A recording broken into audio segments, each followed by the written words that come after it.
தமிழகம் எங்கும் கிளைகள் கொண்ட Annamal institute of hotel management and hospital management படிப்பில் சேர்வதற்கான அட்மிஷன் நடைபெறுகிறது. தாம்பரம் மாவட்ட தலைமை மருத்துவமனையில் அடிப்படை வசதிகள் இன்றி நோயாளிகள் தவித்து வருகின்றனர்.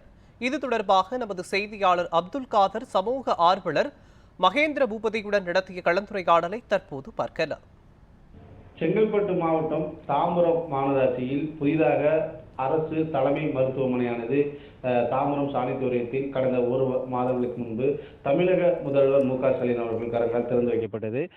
சுமார் 115 கோடி மதிப்பீட்டில் அந்த திறக்கப்பட்டுள்ள இந்த அரசு தலைமை மருத்துவமனையில் தற்போது எந்த வசதிகளுமின்றி நோயாளிகள் கடுமையாக பாதிக்கப்பட்டுள்ளனர். குறிப்பாக திறந்து ஒரு மாதங்களில் ஆகியுள்ள நிலையில் அங்குள்ள மருத்துவமனையில் உள்ள பொருட்கள் எல்லாம் சேதமடைந்துள்ள ஒரு காட்சியை நம்மால் பார்க்க முடியுது. அதே போல கழிவறைகள் அனைத்தும் அசுத்தமாகவும் தண்ணீரே இன்றி நோயாளிகள் கஷ்டப்படுகிறார். அதுபோல அறுவை சிகிச்சை அரங்கில் போதுமான வசதிகள் இன்றி காணப்படுகிறது.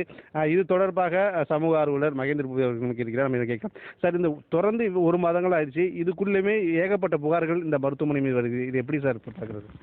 ஆக்சுவலி எங்கள்கிட்ட எங்களோட பெரிய ஒரு எதிர்பார்ப்பு செங்கல்பட்டு மருத்துவக் கல்லூரிக்கு அடுத்து ஒரு 115 கோடியில் ஒரு பிரம்மாண்டமான ஒரு மருத்துவமனை கொடுத்துருக்காங்க. அதுக்கு முதல்வருக்கு நன்றி தெரிவிப்பதோடு, ஆனால் அதுக்குண்டான உபகரணங்கள் எக்யூப்மெண்ட்டு எதுவுமே இல்லை.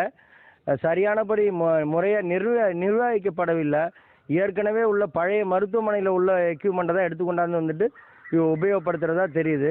நானும் என்னோட நண்பர் அங்கே போயிட்டு நாய் கடிக்கு அவங்களுடைய குழந்தை 8 வயசு குழந்தைய ஒரு 3 நாளைக்கு முன்படி அழைச்சிட்டு போயிட்டு நைட்டு 2 மணி நேரம் வெயிட் பண்ணியிருக்காங்க, டாக்டர் இல்லை. அதே போல் ஒரு பேருந்து ஓட்டுநர், அவரும் ஃபீவர்னு சொல்லிட்டு போயிருக்காரு.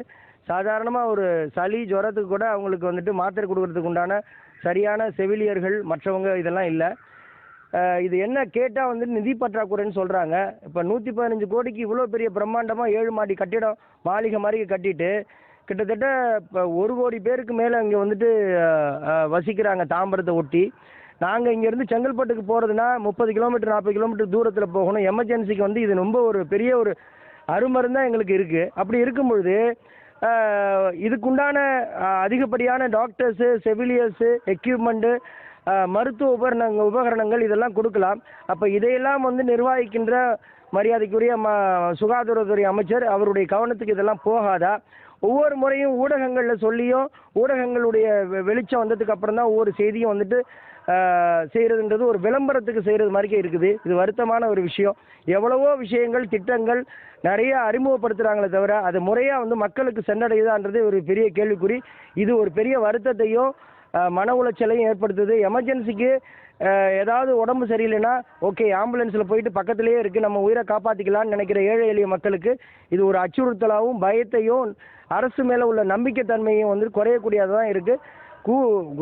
போர்க்கால அடிப்படையில் முதலமைச்சரும் சுகாதாரத்துறை அமைச்சரும் இதற்குண்டான அனைத்து உபகரணங்களும் கொடுத்து ஒரு நிரந்தரமாக ஒரு தனியார் மருத்துவமனை மிஞ்சிற அளவுக்கு அந்த செயல்பாடு இருக்கணும் என்று ஒரு பகுதி மக்கள் சார்பாகவும் சமூக ஆர்வலராகவும் கேட்டுக்கொள்கின்றோம். குறிப்பாக உபகரணங்கள் இல்லைங்கிற ஒரு பக்கம், மறுபக்கம் இந்த கழிவறைகளில் சுத்தமாக தண்ணீரே வர்றதில்லை. கழிவறைகளும் ஒரு அத்தியாவசிய தேவையான நோயாளிக்கு மிக முக்கியமானது. இதை எப்படி பார்க்குறீங்க?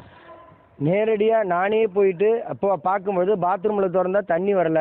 இப்போ எமர்ஜென்சிக்கு ஒரு நோயாளியோ இல்லை நோயாளியோட அட்டெண்டரோ போகும்பொழுது தண்ணீர் வரலைன்னா அவங்க போயிட்டு 20 ரூபா பாட்டில் தண்ணி பிடிச்சிட்டு உபயோகப்படுத்துவாங்களான்னு ஒரு பெரிய கேள்விக்குறி. இது நிர்வாக கோளாறாக தான் இதை நம்ம பார்க்கணும். நிர்வாக கோளாறுனா சுகாதாரத்துறையோட நிர்வாக கோளாறு தான். சார், தனி அலுவலர் இவ்வளோ பெரிய கட்டிடத்தை அமைச்சு அதுக்குன்னு ஒரு மெயின்டெனன்ஸுக்குன்னு ஒரு ஆள் நிப்பாட்டி தண்ணி வர்றாங்களா இல்லை தண்ணி பற்றாக்குறை இருக்கிறதா, ஏற்கனவே நிலத்தடி நீரெல்லாம் பரிசோதனை பண்ணி தான் இவ்வளோ பெரிய ஒரு ப்ராஜெக்ட் கொண்டு வந்தாங்களா? அப்படி இல்லை அப்படின்னாலும் மாநகராட்சியோட கண்ட்ரோலில் தான், மாநகராட்சியோட உட்பட்ட இடத்துல தான் இருக்குது. மாநகராட்சியிலேருந்து லாரி மூலமாக கூட தண்ணி இது பண்ணலாம். அதை யாருமே கண்காணிக்கல. அதுதான் இதுக்கு உண்டான ஒரு காரணமாக நினைக்கிறோம். எல்லாத்துக்கும் காரணம் ஒரு நிர்வாக கோளாறு தான். குறிப்பாக புதிதாக அரசு தலைமை மருத்துவமனை ஏற்படுத்தப்பட்டாலும் நிர்வாக கோளாறு காரணமாக இது போன்ற பிரச்சனைகள் ஏற்படுவதாகும். எனவே இந்த அரசு தலைமை மருத்துவமனைக்கு பொறுப்பு தலைமை மருத்துவராக ஏற்கனவே நியமிக்கப்பட்டவரை தற்போதும் இருக்கிறார். அவரை மாற்றி ஒரு நல்ல அதிகாரியை நியமிக்க வேண்டும். அதுபோன்று ஒவ்வொரு துறைக்கும் தனித்தனியாக அதிகாரி நியமித்து முறையாக பராமரிக்க வேண்டும் என்பதே பொதுமக்களின் கோரிக்கையாக உள்ளது. நியூஸ் 7 தமிழ் செய்திகளுக்காக தாம்பரத்திலிருந்து அப்துல் காதர்.